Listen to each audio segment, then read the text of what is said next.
Houthis versus Israel. ഈ ഒരു വിഷയത്തെക്കുറിച്ച് നമുക്ക് സംസാരിക്കണമെങ്കിൽ ആഴ്ചയിൽ ഒരു തവണ, അല്ലെങ്കിൽ 2 തവണ, അല്ലെങ്കിൽ ദിവസവും സംസാരിക്കേണ്ടത്ര വിഷയങ്ങൾ ഇവർക്കിടയിൽ സംഭവിക്കുന്നുണ്ട്. ഗാസയെ പൂർണ്ണമായും പിടിച്ചെടുക്കണമെന്നുള്ള ഇസ്രായേലിന്റെ പദ്ധതിയിൽ ഇപ്പോൾ ഹൂത്തികൾ വലിയൊരു തിരിച്ചടി നൽകാൻ തുടങ്ങിയിട്ടുണ്ട് എന്ന് തന്നെ പറയാം. മാർച്ച് മുതൽ ഏപ്രിൽ, മെയ് ഈ 3 മാസത്തിൽ മാത്രം 37-ലധികം ബാലിസ്റ്റിക് മിസൈൽസും ഹൈപ്പർസോണിക് മിസൈൽസും ഇസ്രായേലിൽ അയച്ചതായി അവർ ഒരു അവകാശവാദം നടത്തി. കൂടാതെ ഇസ്രായേലിന്റെ തലസ്ഥാനമായ ബെൻഗുരിയൻ എയർപോർട്ടിൽ ഒരു 2-3 ദിവസങ്ങൾക്ക് മുൻപ് 2 തവണ ആക്രമിക്കാനുള്ള ശ്രമങ്ങൾ എടുത്തിരുന്നു. പതിവ് പോലെ ഇസ്രായേൽ അവരുടെ മിസൈൽ ഡിഫൻസ് സിസ്റ്റം ഉപയോഗിച്ച് ഈ മിസൈൽസിനെ ഇന്റർസെപ്റ്റ് ചെയ്തു. അതായത് മിസൈൽ അതിന്റെ അവസാന ഘട്ടത്തോട് അടുക്കുമ്പോഴാണ് ഇസ്രായേൽ ഇന്റർസെപ്റ്റ് ചെയ്തത്. ഇത്രത്തോളം കാലതാമസം ഉണ്ടാകാനുള്ള കാരണം എന്താണ്? ഗാസയെക്കുറിച്ചുള്ള പ്രധാനപ്പെട്ട അപ്ഡേറ്റ്സ് എല്ലാം ഈ വീഡിയോയിലൂടെ വിശദമായി അറിയാം.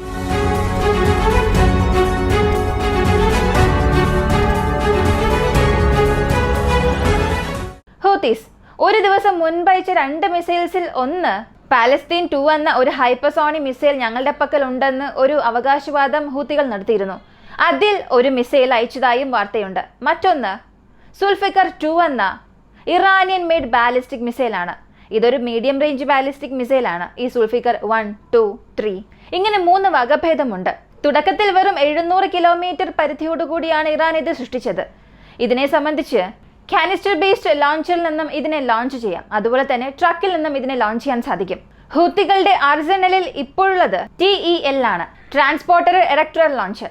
അതുപോലെ ട്രക്കിൽ നിന്നും അയക്കുന്ന മിസൈൽ സംവിധാനമാണ് ഇവരുടെ പക്കലുള്ളത്. ഈ പാലസ്തീൻ 2, സുൽഫിക്കർ ഇവ രണ്ടിനും പല വ്യത്യാസമുണ്ട്. ഇതിനു മുൻപ് ഹൂത്തികൾ ഫയർ ചെയ്ത മിസൈലുകൾ നോക്കിയാൽ ഒരുപോലുള്ള മിസൈൽസ് ആയിരിക്കും ഇസ്രായേലിനെതിരെ അവർ ഉപയോഗിച്ചു കൊണ്ടിരുന്നത്. 2-3 തവണ ആക്രമിക്കുമ്പോഴും ഇതുപോലെ ഒരേ കാറ്റഗറിയിലുള്ള മിസൈൽസ് മാത്രമേ ഉപയോഗിച്ചിരുന്നുള്ളൂ. എന്നാൽ 2 ദിവസം മുൻപ് നടത്തിയ ആക്രമണം പതിവിലും വിപരീതമായിരുന്നു. വ്യത്യസ്തമായ മിസൈലുകളായിരുന്നു ഇസ്രായേലിനെതിരെ അവർ ഉപയോഗിച്ചത്. ഈ പാലസ്തീൻ 2 എന്നത് ഒരു ഹൈപ്പർസോണിക് മിസൈലാണെന്ന് ഹൂത്തികൾ ഒരു ക്ലെയിം നടത്തി. പക്ഷെ അത് പൂർണ്ണമായ ഒരു ഹൈപ്പർസോണിക് മിസൈൽ അല്ല. ഹൈപ്പർസോണിക് വേഗതയിൽ പോകാൻ കഴിവുള്ള ഒരു ബാലിസ്റ്റിക് മിസൈലാണ്. പക്ഷെ ഇറാന്റെ ചില അപ്ഡേറ്റ് കാരണം ഇത് മെനുവർ ചെയ്യും എന്ന ഒരു ക്ലെയിമും ഉണ്ട്. അതിനനുസരിച്ചതുപോലെ തന്നെ ഇസ്രായേലിന്റെ ബെൻഗുരിയൻ എയർപോർട്ടിൽ ചില ദിവസങ്ങൾക്ക് മുൻപും ഒരു ഇമ്പാക്ട് സൃഷ്ടിച്ചിരുന്നു. ഇത് ഏതൊരു ഇസ്രായേൽ മിസൈൽ ഡിഫൻസ് സിസ്റ്റത്തെ കൊണ്ടും ഇന്റർസെപ്റ്റ് ചെയ്യാൻ സാധിച്ചില്ല.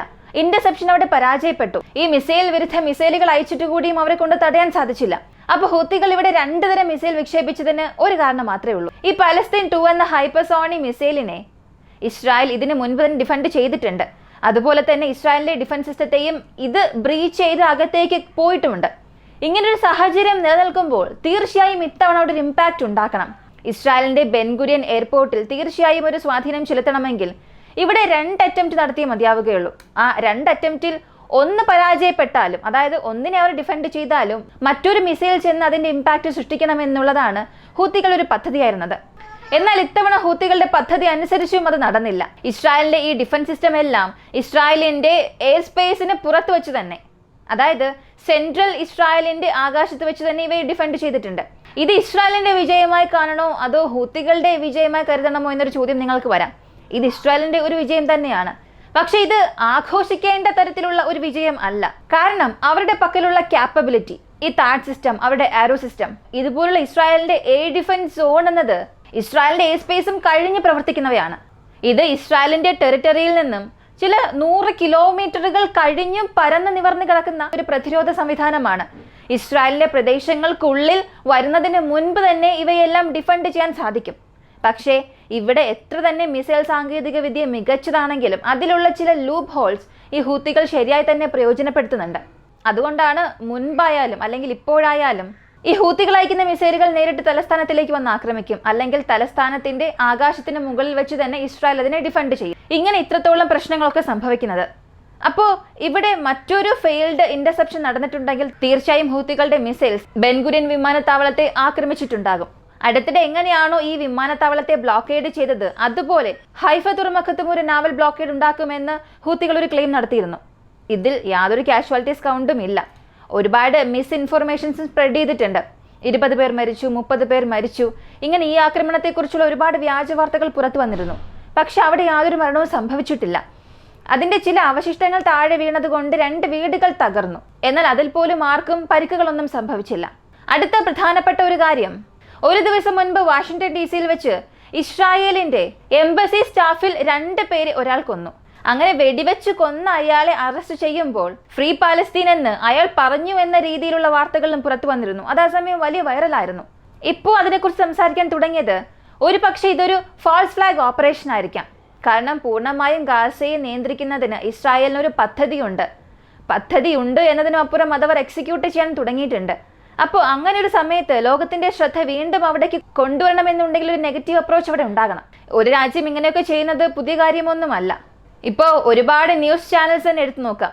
മിഡിൽ ഈസ്റ്റ് ഓറിയന്റഡ് ആയിട്ടുള്ള ന്യൂസ് നൽകുന്ന മാധ്യമങ്ങൾ എടുത്ത് നോക്കിയാൽ തന്നെ ഈ ഒരു സംഭവത്തിന് 2 തിയറികളാണ് പറയുന്നത്.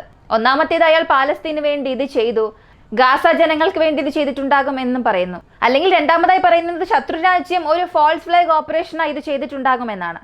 ഇതിനെക്കുറിച്ച് നമുക്കിപ്പോൾ കൂടുതൽ സംസാരിക്കാനും ആകില്ല.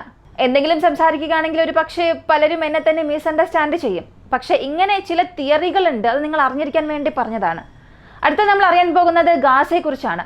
മറ്റൊന്നുമല്ല, ഗാസയിൽ ഏകദേശം 500 ട്രക്ക് ഹ്യൂമാനിറ്റേറിയൻ എയ്ഡ് പോകേണ്ടതുണ്ടായിരുന്നു. 500 ട്രക്കിന്റെ ഉടനടിയുള്ള ഒരു ആവശ്യകതയുണ്ട്. അത് അകത്തേക്ക് പോയാൽ മാത്രമേ 4000 കുഞ്ഞുങ്ങൾ രക്ഷപ്പെടുകയുള്ളൂ. ഇത് സെൻട്രൽ ഗാസ മാത്രമാണ്, നോർത്തേൺ ഗാസ അല്ലെങ്കിൽ ഈ സൈഡും പറയുന്നില്ല. സെൻട്രൽ ഗാസയിൽ മാത്രം 4000 കുഞ്ഞുങ്ങളുണ്ട്. അവർക്ക് അടിയന്തര സഹായം ആവശ്യമാണ്. അവർക്ക് ആവശ്യമായ ദുരിതാശ്വാസ സാമഗ്രികൾ എല്ലാം ഈ 500 ട്രക്കിലാണുള്ളത്. പക്ഷെ ഇസ്രായേൽ ഇതിൽ വെറും 5 ട്രക്കിനെ മാത്രമാണ് 2 ദിവസം മുൻപ് അകത്തേക്ക് അലോ ചെയ്തത്. അതിനുശേഷം അതിനെക്കുറിച്ചുള്ള യാതൊരു വാർത്തയും പുറത്തു വന്നില്ല. ഇത് എത്രത്തോളം വലിയൊരു ദുരന്തത്തിൽ അവസാനിക്കുമെന്ന് അറിയണ്ടേ? വെറും 36 മണിക്കൂർ മാത്രമായിരുന്നു ഈ 4000 കുഞ്ഞുങ്ങളുടെ ജീവന് വേണ്ടി നൽകിയിട്ടുള്ളൊരു സമയം. ഈ സമയം നൽകിയത് 2 ദിവസം മുൻപായിരുന്നു. ഒന്ന് ചിന്തിച്ചു നോക്കുക, 1.5 ദിവസം മാത്രം. ഈ ദിവസത്തിൽ 500 ട്രക്കിൽ കുറഞ്ഞത് 40 ട്രക്കെങ്കിലും അകത്തേക്ക് പോകണം. അങ്ങനെ പോയാൽ മാത്രമേ അടിയന്തരമായ ആവശ്യത്തിനുള്ള സാമഗ്രികൾ എടുത്ത് അവർക്ക് ആവശ്യമായ മെഡിക്കൽ സഹായം എല്ലാം നൽകാൻ സാധിക്കൂ. ഓക്സിജൻ സപ്ലൈസ് ഇവയെല്ലാം തന്നെ കുടിക്കാനുള്ള നല്ല വെള്ളം ഉൾപ്പെടെ ഹ്യൂമാനിറ്റേറിയൻ എയ്ഡ് ട്രക്സിലാണുള്ളത്. പക്ഷെ അത് അകത്തേക്ക് പോകാൻ വൈകും തോറും നമ്മൾ ഈ വീഡിയോ സംസാരിച്ചുകൊണ്ടിരിക്കുന്ന സമയം, നിങ്ങൾ ഈ വീഡിയോ കണ്ടുകൊണ്ടിരിക്കുന്ന സമയത്ത് പോലും അവിടെ ഓരോരുത്തരെ മരിച്ചുകൊണ്ടിരിക്കുകയായിരിക്കും. ഇത്രയും വലിയൊരു സിവിയറായ കണ്ടീഷൻ ഗാസയ്ക്കുള്ളിലെ ജനങ്ങൾക്ക് സംഭവിക്കുന്നുണ്ട്. പക്ഷെ അന്താരാഷ്ട്ര സമൂഹം ഇതിനെക്കുറിച്ച് ഒന്നും തന്നെ സംസാരിക്കുന്നില്ല. അവർ സംസാരിക്കാനുള്ള സാധ്യതയും ഇല്ല. അപ്പോൾ ഇസ്രായേലിന്റെ അവസാനത്തെ ഒരു മുന്നേറ്റം ഗാസയെ പൂർണ്ണമായും ഏറ്റെടുത്തുകൊണ്ട് അവിടെയുള്ള ആളുകളെ മുഴുവനായും ഒഴിപ്പിക്കണം. ഇത് നിങ്ങളുടെ സ്ഥലമല്ല, നിങ്ങൾക്കിവിടെ യാതൊരു ബന്ധവും ഇല്ല എന്നും പറഞ്ഞ് പൂർണ്ണമായും അവരെ മറ്റൊരു സ്ഥലത്തേക്ക് എറിയാനുള്ള പ്രാരംഭഘട്ട പ്രക്രിയകളെല്ലാം നടക്കുന്നുണ്ട്. ഗാസയുടെ ലേറ്റസ്റ്റ് ഒഫൻസീവ് ഇവിടെ സംഭവിക്കുന്നുണ്ട്. ഒഫൻസീവ് ഒരു വശത്ത് നടക്കുന്നുണ്ട്, അത് ആരും അവിടെ ചെയ്യണ്ട എന്നൊന്നും പറയുന്നില്ല.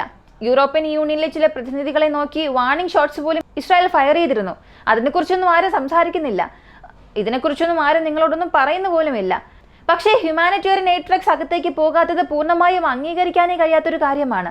ഇതിനകം 50,000-ഓളം ആളുകൾ ഇവിടെ മരിച്ചിട്ടുണ്ട്. ഈ വെരിഫൈ ചെയ്തത് തന്നെ 43,000 45,000 വരെയും ഉണ്ട്, ഈ ഡേറ്റാബേസിലുള്ള കണക്ക് മാത്രം. അപ്പോൾ ഇതിൽ പെടാത്ത കാണാതായവരുടെ ലിസ്റ്റ് ഉണ്ടാകുമല്ലോ. യുദ്ധത്തിന് ശേഷം ഇന്ന് വരെയും കാണാതായവരുടെ ലിസ്റ്റ്, അവരുടെയൊക്കെ അവസ്ഥ എന്താണെന്ന് അവസാനം വരെയും ആർക്കും അറിയില്ല. അവർ മരിച്ചു എന്നതിൻ്റെ ഒരു തിരിച്ചറിയൽ പോലും ഇല്ല. ഇങ്ങനെ കാണാതായവരുടെ ലിസ്റ്റ് 6,000-ൽ കൂടുതലുണ്ട്. അപ്പോൾ ഇതെല്ലാം കണക്ക് വെച്ച് നോക്കിയാൽ 50,000-ലും അധികം ആളുകൾ ഇവിടെ മരിച്ചിട്ടുണ്ട്. ഈ ലിസ്റ്റിൽ ഈ 4,000 കുട്ടികളുടെ പേര് വരരുത് എന്നുണ്ടെങ്കിൽ ഈ ഹ്യൂമാനിറ്റേറിയൻ എയ്ഡ് തീർച്ചയായും അകത്തേക്ക് പോയേ മതിയാകൂ. പക്ഷേ ഇതുപോലും ഇസ്രായേൽ ഇങ്ങനെ ബ്ലോക്ക് ചെയ്ത് വെച്ചിരിക്കുന്നത് ഒട്ടും തന്നെ അംഗീകരിക്കാൻ കഴിയുന്നില്ല. ഇതിനെ ഒന്നും ആരെ കൊണ്ടും പിന്തുണയ്ക്കാനും സാധിക്കില്ല. ഇസ്രായേലിന്റെ പ്രതിപക്ഷ നേതാവ് തന്നെ ഒരു കാര്യം പറഞ്ഞു, കുട്ടികൾ ഇവിടെ വളരെ പാവമാണ്, കുട്ടികൾക്കെതിരെ ഇങ്ങനെയുള്ള പ്രശ്നങ്ങൾ ചെയ്യാൻ പാടില്ല, അവർക്ക് ആവശ്യമായ സഹായം അവരിലേക്ക് എത്തുന്നു എന്നുള്ളത് നിങ്ങൾ ഉറപ്പുവരുത്തണം. പക്ഷെ ഇസ്രായേൽ പറഞ്ഞത് അവർക്ക് ആവശ്യമായ സഹായം ഗവൺമെന്റ് വഴി ഞങ്ങൾ അകത്തേക്ക് അയക്കുന്നുണ്ട്. എന്നാൽ ഹമാസ് സംഘടനയിലുള്ളവരാണ് അതിനെ ബ്ലോക്ക് ചെയ്തത്. ബ്ലോക്ക് ചെയ്ത് അവർക്ക് ആവശ്യമായതിനെ എടുക്കുന്നു. അവിടെ ജനങ്ങൾക്കുള്ള സഹായം പോകാത്തതിന് കാരണം ഹമാസ് എന്നാണ് ഇസ്രായേൽ പറയുന്നത്. സത്യത്തിൽ ഇത് വളരെ സിമ്പിളായ ഒരു പ്രോസസ്സാണ്. കംപ്ലീറ്റ് ഗാസയുടെ കൺട്രോൾ, അതായത് ഈ ടണൽസ് ഒഴികെ ബാക്കിയുള്ളതെല്ലാം ഇസ്രായേലിന്റെ കൺട്രോളിലാണുള്ളത്. അവർ വിചാരിക്കുകയാണെങ്കിൽ അവിടെ എന്ത് വേണമെങ്കിലും ചെയ്യാൻ സാധിക്കും. ആ ഒരു സാഹചര്യമാണ് ഗാസയ്ക്കുള്ളിലുള്ളത്. അപ്പോൾ ഈ ഹ്യൂമാനിറ്റേറിയൻ എയ്ഡ് അവരെ കൊണ്ട് ഡെലിവറി ചെയ്യുന്നതൊക്കെ വളരെ നിസ്സാരമാണ്. അതിനുള്ള എല്ലാ ഓപ്ഷൻസും അതിനുള്ളിലുണ്ട്.